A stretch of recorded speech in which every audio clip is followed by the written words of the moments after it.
Vamos dar início, então, à aula de hoje. Começando aqui no capítulo 4. Vocês conseguem enxergar minha tela? Estão vendo minha tela aqui? Sim, pastor. Vamos lá. Capítulo 4. Arrependa-se e creia no Evangelho. Vocês lembram que no capítulo anterior nós falamos a respeito de compreender corretamente o Evangelho de Cristo, né? Ali no finalzinho do capítulo tem 4 etapas, né? Que a gente falou 4 pontos, né? Que é Deus, homem, Cristo e resposta. Inclusive a gente trabalhou brevemente ali o texto de João 3,16. Gente, se possível, coloque o microfone de vocês no mute agora, só para a gente conseguir ouvir direitinho. Então, no texto de João 3,16, por exemplo, diz assim: porque Deus amou o mundo de tal maneira que deu seu Filho unigênito, para que todo aquele que nele crê não pereça, mas tenha vida eterna. Nós vimos que esses 4 pontos podem ser encontrados ali nesse texto. Ó. Quem amou? Deus. Deus amou o mundo, o homem, né? Seres humanos pecadores que não fizeram nada para merecer esse amor. Né? Que enviou seu Filho unigênito, Jesus Cristo, né? Cristo, para que todo aquele que nele crê não pereça, mas tenha vida eterna. Resposta, né? Então, a resposta ao Evangelho, ela é arrependimento e fé, né? Então, ela envolve isso, envolve a fé, a confiança em Cristo. E também está junto ali o arrependimento, né? E é sobre esse ponto que a gente vai falar, sobre essa resposta ao Evangelho, sobre o arrependimento e a fé. Então, esse é o título do nosso capítulo 4. Arrependa-se e creia no Evangelho. Não? Uma vez que a gente já compreendeu a nossa condição de morte espiritual, de pessoas que transgrediram a lei de Deus, de pessoas que pecaram contra Deus, que vão estar diante de um Deus que é santo, santo, santo e justo. E depois de nos ser apresentado o caminho para a salvação, que é o Jesus Cristo, que morreu na cruz do Calvário para pagar o preço pelos nossos pecados, que foi sepultado e ao terceiro dia ressuscitou, qual é a nossa resposta a esse tão precioso evangelho? Arrependimento e fé, certo? Então, vamos trabalhar aqui. Diante das boas novas do evangelho, nossa resposta deve ser arrependimento dos nossos pecados e fé em Cristo. Arrependa-se e creia em Cristo. Você vai observar isso lá em Marcos, no capítulo 1, versículo 15. Não há escapatória se negligenciarmos tão grande salvação. Nós vimos isso lá em Hebreus, no capítulo 2, verso 3. Como escaparemos nós se negligenciarmos tão grande salvação? Somente Jesus oferece uma expiação. Não há outro sem pecado. Buda não morreu como um sacrifício para tirar pecados, nem Moisés, nem Maomé, nem Confúcio, nem qualquer outro. Somente Cristo. E ao terceiro dia ressuscitou. Então, eu acho que cheguei até a falar para vocês, né, sobre o que é um mediador, que é alguém que se coloca entre duas partes em conflito. E para alguém ser o mediador entre Deus e os homens, tinha que ser perfeitamente divino e perfeitamente humano. E não tem outra pessoa com essas prerrogativas. Só Jesus Cristo, né? Não existe outro mediador entre Deus e os homens, senão Cristo Jesus, homem. A gente vai ver lá a carta de Paulo a Timóteo. Então, aqui a gente vai começar a trabalhar o quê? O que é arrependimento, certo? O que é o arrependimento? É uma conversão. É dar as costas para o pecado e abraçar-se com o Senhor. A raiz da palavra é metanoia, né? No grego é erasmiano, ou metania, no grego iotassi. Significa mudança de mente. Afeta a razão, no sentido de ter reconhecimento de que pecou contra Deus, a emoção, ao entristecer-se, quebrantar-se por causa do pecado, e a vontade. Então, a gente vê aqui que o arrependimento ele envolve 3 aspectos do nosso ser: razão, emoção e vontade. A gente reconhece que pecou contra Deus, nos entristecemos por conta disso e tomamos uma atitude contra o pecado. Vocês podem depois ver com calma esses textos aqui, né? De Salmo 51, Tiago 4, Isaías 1, 16, certo? Vemos um exemplo na prática desse aspecto em textos como esse, ó. aquele que furtava, não furte mais. Aqui já afetando a vontade, né? Já mudando as atitudes. A pessoa reconheceu que pecou contra Deus, se entristeceu por isso, agora ela vai tomar uma atitude diferente da que ela tinha antes. Por exemplo, antes ele furtava, agora ele não vai mais furtar. Pelo contrário, ele vai trabalhar para ajudar o necessitado. É o que vai dizer no restante desse versículo. Também nesse que diz, deixando a mentira, fale cada um a verdade ao seu próximo, porque somos membros uns dos outros, né? Meus irmãos, inclusive eu tenho uma situação que aconteceu comigo, né? Quando eu me converti no passado, eu lembro que eu tinha dado um calote num primo meu, né? E num outro rapaz aí também. E aí eu me arrependi, né? E aí eu fui lá, depois de muitos anos, eles nem lembravam mais disso, eu fui lá para devolver o valor que eu tinha defraudado deles, né? Pedi perdão e entreguei também uma Bíblia de presente, né? Então,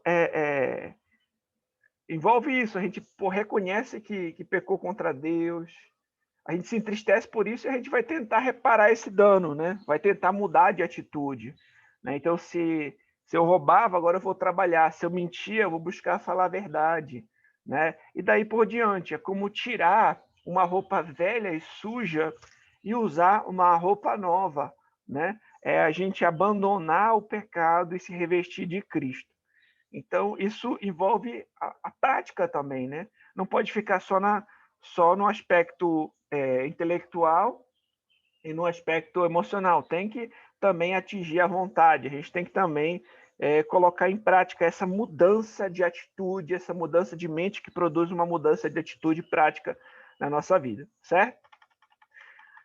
Há uma diferença entre o arrependimento verdadeiro e o remorso, né? Então, aqui a gente vai fazer um paralelo, um contraste, né? Porque o remorso ele pode ser parecido com o arrependimento verdadeiro, mas ele não chega a ser um arrependimento verdadeiro, né? O remorso até se parece com o arrependimento, porém só vai até certo ponto. Aqui a gente tem um exemplo de remorso na Bíblia, por exemplo, Judas. Nós vemos que quando Judas traiu a Cristo, vendeu por moedas de prata, ele chega a devolver aquelas moedas, mas ele não se volta para Cristo, né? Ele não chega a voltar-se para Cristo, a de fato se arrepender. Não, ele não vê solução para o que ele fez e vai se matar, né? Então a Bíblia vai dizer que ele foi enforcar-se, lá em Mateus 27:5. Então, no remorso, ele não te dá essa escapatória, né? A pessoa entende que pecou, se entristece por isso, mas não se volta para Deus, não encontra ali no Senhor o seu perdão, a sua esperança, e ele fica naquela mesma situação, né? Sem encontrar de fato a saída. Pois no remorso não há saída. Somente desespero, enquanto o arrependimento verdadeiro deprime, mas em seguida leva a Deus e a salvação. Então aqui é a diferença, né, entre o remorso e arrependimento verdadeiro. Enquanto o remorso a pessoa não vê saída porque ela fez, no arrependimento verdadeiro, mesmo que ela se entristeça por isso, que ela chore, depois ela vai até o Senhor, encontra salvação, encontra perdão no Senhor. Então aqui a gente viu um exemplo de remorso, né? Que Judas chegou a se entristecer, chorar, chegou até a devolver moedas, mas não voltou-se para Deus, foi se matar. E a gente vê Pedro, o apóstolo Pedro, né? Que depois de negar Jesus por 3 vezes, ele compreendeu o seu pecado, ele chorou amargamente e depois ele voltou-se para Cristo, né? Pedro se tornaria um dos principais dos apóstolos de Cristo, um dos pastores da igreja ali primitiva. E é interessante que a tradição nos diz que Pedro ele foi morto crucificado de cabeça para baixo, porque ele não se sentia digno de morrer da mesma maneira que o seu Senhor, né? Então ele foi crucificado de cabeça para baixo, segundo a tradição, né? Então aquele que negou a Cristo, que chorou amargamente, né, depois que percebeu o que havia feito, depois ele se arrependeu. É interessante, inclusive, que o Senhor Jesus deu oportunidade para ele o confessar também 3 vezes, assim como ele negou a Cristo 3 vezes. O Senhor Jesus vai perguntar: Pedro, tu me amas? Aí Pedro responde: o Senhor sabe todas as coisas, o Senhor sabe que eu te amo, né? Então ele confessa também a Cristo 3 vezes, ele fala que ama o Senhor. E depois, como a gente viu, ele morreu como um mártir, né? Como um cristão, foi fiel até a morte. E, meus irmãos, a gente vê aqui as atitudes diametralmente opostas de Judas e Pedro nos apresentam de maneira bem clara a visão que possuímos do nosso Senhor Jesus Cristo. Pois Judas, ao perceber seu erro, corre para longe de Cristo. A diferença aqui, ó. Demonstrando que, apesar de ter convivido com o Mestre, nunca o reconheceu como Deus, Senhor e Salvador, mas como mero rabi. Enquanto Pedro demonstra que reconhecia que somente em Cristo, né, acharia salvação e perdão para os seus pecados. Assim também devemos provar o verdadeiro arrependimento do nosso coração, verificando se nossas lágrimas de desespero nos conduzem em direção a Cristo ou nos compelem a fugir da sua presença, e se limitam à autocomiseração, sem iluminação, sem purificação e sem esperança. Então aqui, meus irmãos, esses 2 personagens bíblicos ilustram muito bem a diferença entre o arrependimento verdadeiro, no exemplo de Pedro, e o remorso, no exemplo de Judas. Um volta-se para Cristo e o outro vai enforcar-se. Os 2 choram, os 2 se entristecem, mas os 2 tomam atitudes diferentes depois disso, certo? Aqui nós temos uma tabela comparando aqui, né, o arrependimento com o remorso. Vamos observar. A tristeza, segundo Deus, produz um arrependimento que leva à salvação, e não remorso. Mas a tristeza, segundo o mundo, produz morte. 2 Coríntios 7:9. Então, vamos observar aqui. Primeiro, o remorso. Ele afeta a razão no sentido de reconhecer que errou, né? A pessoa, inclusive, se entristece por isso, como Judas se entristeceu. Mas a pessoa não vê saída para o que fez, somente desespero, e permanece na mesma situação. Então, Judas, desesperado, ele foi se matar, né? Ele não viu saída para aquilo que ele havia feito ao negar a Cristo. E o arrependimento verdadeiro? A pessoa reconhece que pecou contra Deus, né? Ela se entristece pelo pecado e confessa ao Senhor, né? Isso aqui eu coloquei um parêntese que, embora não devemos esperar sentimentos e sim tomar uma decisão e nos arrependemos no momento em que pecarmos. Por quê? Por que eu coloquei esse parênteses aqui? Porque pode ser que a gente tenha cometido um pecado, a gente sabe disso, mas pode ser que a gente ainda não está sentindo aquela tristeza, aquela emoção ainda. Mas mesmo assim, se a mente, se a razão já foi afetada, se a gente já sabe que pecou, imediatamente nós devemos já voltar-nos a Deus e pedir perdão, mesmo que a gente ainda não esteja sentindo fortes, né, emoções, mas a gente já tem que tomar essa decisão de nos arrepender, de voltarmos a Deus em arrependimento, pedir perdão e tomar uma atitude, né? E por fim, a vontade. Encontra perdão em Cristo e toma uma atitude de mudança contra o pecado, mesmo que venha a ser custoso para si. Além disso, odeia o pecado que cometeu outrora, né? Então, essa pessoa volta-se para Cristo, ela encontra, né, nele perdão e toma uma atitude de mudança contra o pecado que ela cometeu. E além disso, ela odeia o pecado que cometeu outrora, né? Não é algo que ela se orgulha de ter feito, né? É algo que ela odeia ter feito, ter cometido, né? Então, são algumas características aqui do arrependimento verdadeiro em relação ao remorso. Ficou claro, meus irmãos, aqui? Deu para entender? Sim ou não? Sim. Sim. Tá.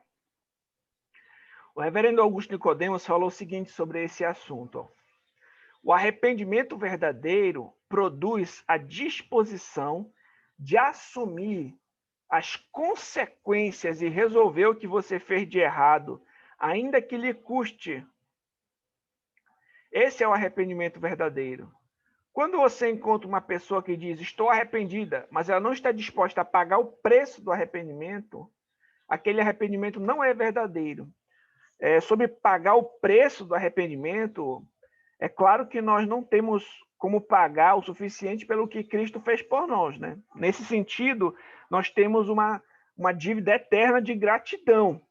Mas no contexto seria da gente, na medida do possível, tentar reparar o dano do que nós fizemos a outras pessoas por causa do nosso pecado. Um exemplo disso, meus irmãos, como eu citei para vocês, né, de tentar, como eu falei no meu caso, que eu fui lá para pagar para as pessoas a quem eu tinha defraudado, né? A gente tem um exemplo bíblico claro também, que é do chefe dos publicanos, né? Zaqueu, quando ele se arrependeu dos seus pecados, a gente vai ver lá em Lucas 19, ele disse, ó, Senhor, resolvo dar aos pobres a metade dos meus bens.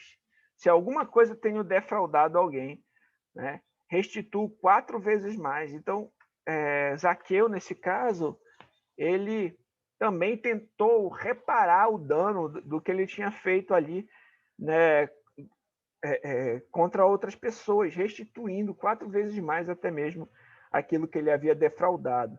Então, isso é importante a gente parar para pensar, né? Se o nosso arrependimento ele chega nesse ponto, né, de mudar as nossas atitudes, de nos fazer, às vezes, até sofrer consequências ao ponto de tentar reparar o dano que nós fizemos contra outras pessoas. Né? Então, isso é importante também quando a gente fala a respeito de arrependimento, certo? Outro sentido complementar é também aceitar com sinceridade e temor todas as consequências do pecado, inclusive as que nos atingem diretamente, como um ladrão ou assassino que, reconhecendo o seu pecado e a dor que causou com os seus atos, entrega-se à polícia, entendendo isso como algo justo e reto. Outra coisa é a gente aceitar as consequências dos nossos atos, né? Por exemplo, se um cara matou uma pessoa, cometeu um crime, ele se arrependeu, Deus perdoa, perdoa, mas ele ainda vai precisar sofrer as consequências em relação à polícia, em relação às autoridades. Né? Então, nesse caso, por exemplo, é justo ele enfrentar as consequências do seu pecado. Nesse caso aqui, a ilustração seria se entregando à polícia, né?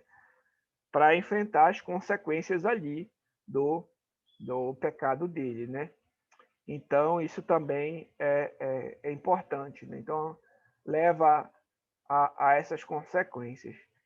Meus irmãos, outras situações que a gente pode observar também nas Escrituras, teve uma certa situação que o apóstolo Paulo estava pregando em determinada cidade e as pessoas jogaram fora os seus livros de magia negra, seus livros de bruxaria, queimaram tudo, sabe?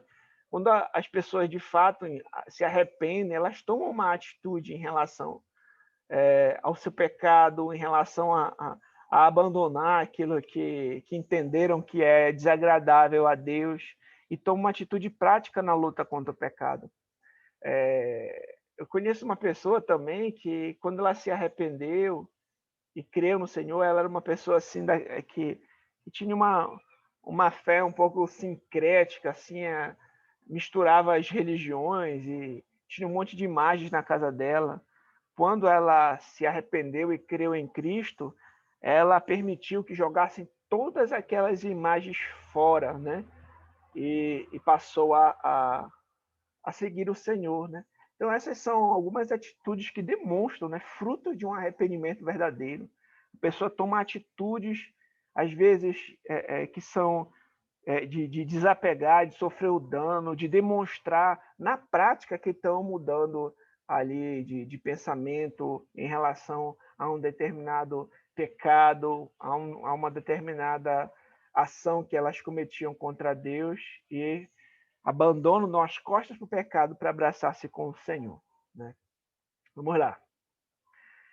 Sendo assim, entendemos que o arrependimento verdadeiro envolve reconhecimento de que pecamos contra Deus, contrição, quebrantamento, indo ao Senhor em oração e confissão. Por fim, leva-nos a uma mudança de atitude em relação ao pecado. Então, esse ponto aqui, nós concluímos a etapa do arrependimento, certo? Ficou claro o que significa o arrependimento? Ficou claro, meus irmãos? O que é arrependimento? Sim ou não? Sim. Então, vamos agora falar a respeito da fé. Então, arrependa-se. Quando a gente fala arrependimento, é nesse sentido. E um detalhe, meus irmãos. O arrependimento para a conversão, para a salvação, é um arrependimento que ele vai continuar. A nossa vida toda como cristão vai ser marcada por arrependimento, né? Quando nós pecarmos, nós temos que tomar essa atitude de arrependimento, né? De buscar continuamente estar nos arrependendo dos nossos pecados dessa maneira, não somente no momento da conversão, mas ao longo da nossa jornada cristã, né? Nós sabemos que, né, mesmo que já tenhamos sido justificados, ainda estamos nesse processo de santificação e nós pecamos, né? Então a gente tem que buscar também diariamente, né, também nos arrepender da maneira correta, né? Continuamente ao longo da nossa caminhada cristã. Segundo lugar, fé.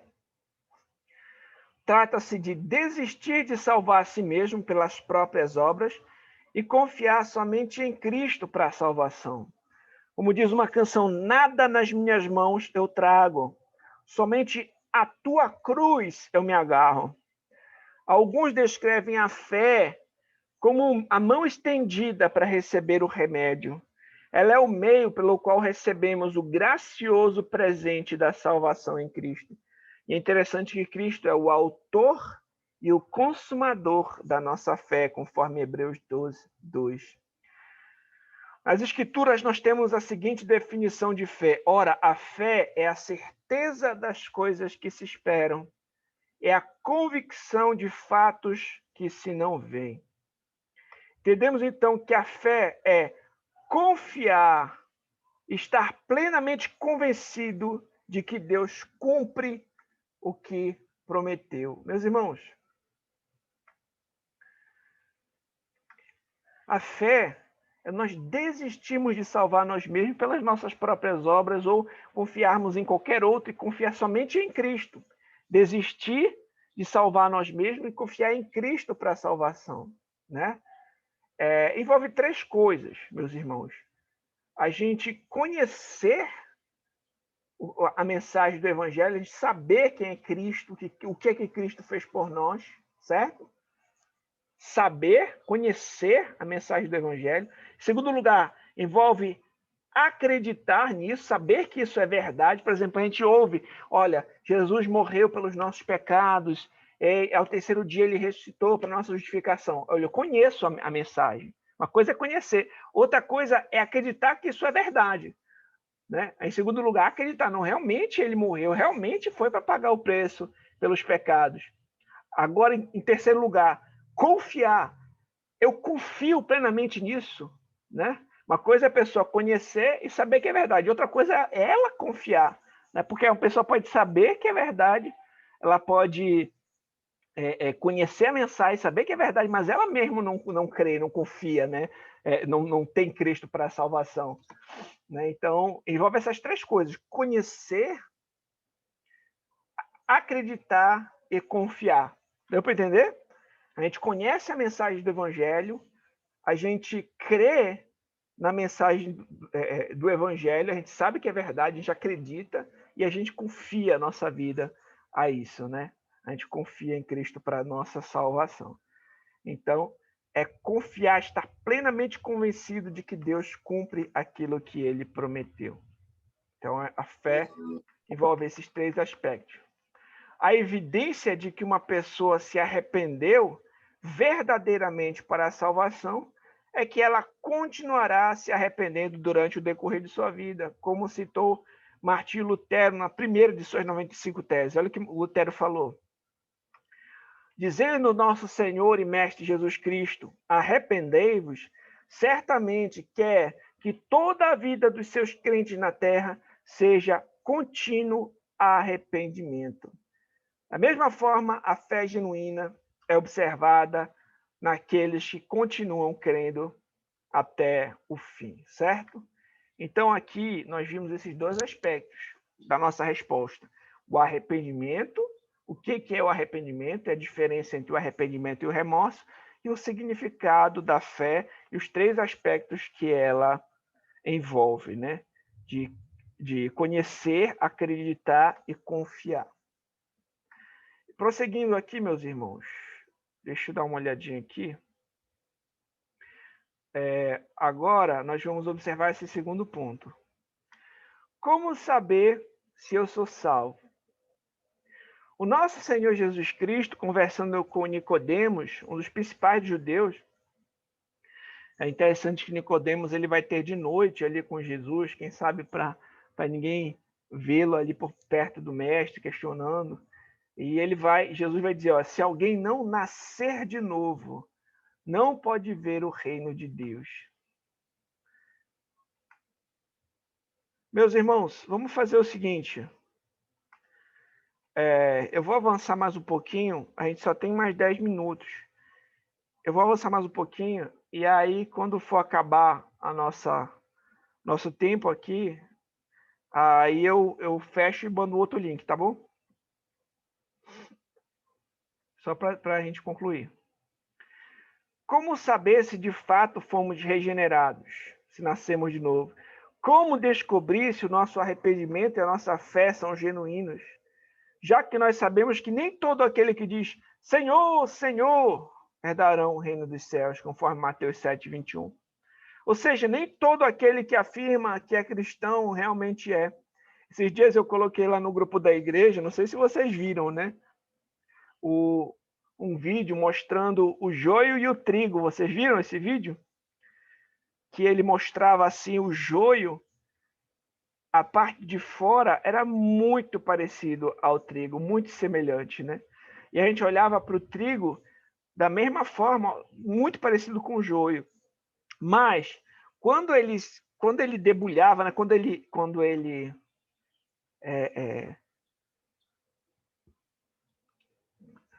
abria ali os dois, o joio não tinha semente nenhuma e o trigo estava lá cheio de semente.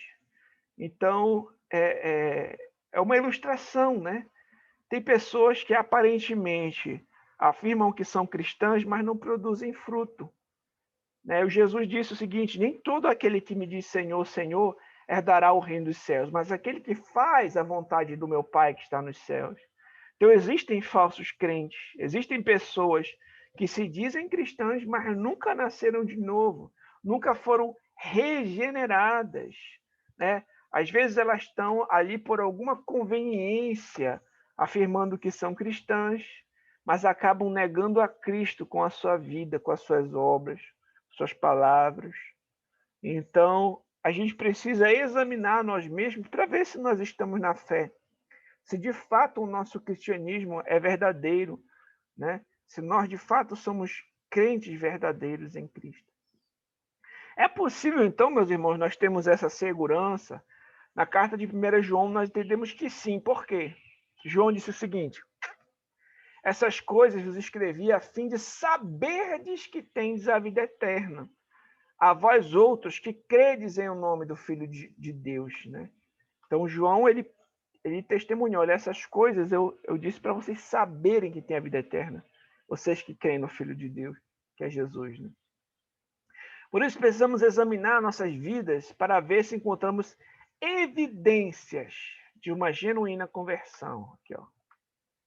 Evidência de uma genuína conversão. Certa vez, em um sermão do missionário Paul Washer, ele ilustrou esse ponto mais ou menos assim, ó. Meus irmãos, imagina se eu chegasse aqui e falasse para vocês: gente, eu fui atropelado por um caminhão. Vocês iam acreditar isso? A resposta seria não. Por quê? Porque não há evidências. O impacto com o caminhão traria mudanças na minha vida. Alguma coisa ia acontecer. E a minha pergunta é: o que é maior, um caminhão de carga ou Deus? Como é que as pessoas hoje professam ter tido um encontro com Jesus Cristo e ainda assim não serem permanentemente transformados, né? Se Deus é maior que um caminhão, né? Como é que isso não traz impacto na nossa vida? Como é que eu vou continuar vivendo da mesma maneira que eu vivia antes, professando que eu tive um encontro com Cristo, com Deus? Nada mudou, eu vou continuar vivendo da mesma forma, sem arrependimento, sem mudança alguma. Então tem algum problema aí, né? Vamos lá. Não tem como termos um encontro verdadeiro com Deus e continuarmos sendo a mesma pessoa sem mudança alguma. Existe uma frase que pode trazer luz a essa questão. Eu não sou quem eu gostaria de ser. Eu não sou quem eu poderia ser. Ainda, eu não sou quem eu deveria ser. Mas graças a Deus, eu não sou mais quem eu era. Alguma mudança aconteceu. Eu ainda não sou perfeito, eu ainda não sou quem eu gostaria de ser, né? Mas eu não sou mais aquilo lá que eu era. Alguma mudança aconteceu. Então nós podemos aplicar a esse assunto. Quando nós somos regenerados, né? Quando nós nascemos de novo, nós sofremos uma mudança total, integral no coração, que agora passa a estar comprometido com Cristo. Mudamos de posição, agora fomos adotados por Deus. Somos filhos de Deus. Nós temos agora o Espírito Santo que nos vivifica. Embora ainda não sejamos perfeitos, podemos ver que algo mudou em nossas vidas. A garantia de uma vida regenerada não está apenas em ir à frente em um culto ou fazer uma oração. É necessário que vejamos as evidências. Então, aqui nós vamos trabalhar 3 evidências. Ó. A evidência doutrinária, que é a evidência da fé. A evidência moral, que é a evidência das obras, certo? E a evidência social, que é o amor, certo? Meus irmãos, como o nosso tempo já está acabando aqui, nós vamos dar um intervalinho, certo? Eu vou parar aqui o vídeo e a gente vai tomar uma água, eu já envio outro link para vocês. Tudo bem? Tá bom, pastor.